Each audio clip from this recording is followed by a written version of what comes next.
عراق دشمن ما نبود، صدام حسین به هیچ وجه دشمن ما نبود. این ما بودیم که عراق دشمن خودمون کردیم. هر کس رفت پیش امام بعد از انقلاب، اشاعره عرب رفتن، شیعیان رفتن، عده‌ای از نمیدونم اهالی بصره رفتن، عده‌ای از روحانیون شیعه رفتن دیدن امام. سال 58 سال 59 امام گفتن این صدام این جرثومه فساد رو چرا ساقط نمی‌کنین؟ چرا شما انقلاب اسلامی نمی‌کنین مثل مردم ایران، این فاسد رو سرنگون بکنید؟ اینها خدا رحمتش کنه مرحوم دعایی اولین سفیر ایران بود در عراق بعد از انقلاب. آقای دعایی سراسیمه تابستون 59 اومد ایران 2 ماه 3 ماه قبل از اینکه عراق به ما حمله بکنه.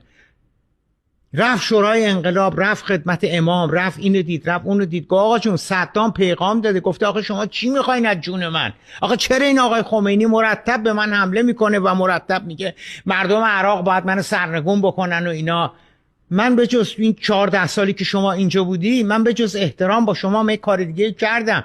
چرا شما هر کی میاد پیش شما میگین چرا صدامو سرنگون نمیکنین؟ و صدام واقعا دیگه عصبانی شده. اینا رو آقای دعایی داره میگه و التیماتوم داده، گفته اگه واقعا شما این سیاست خصمانه علیه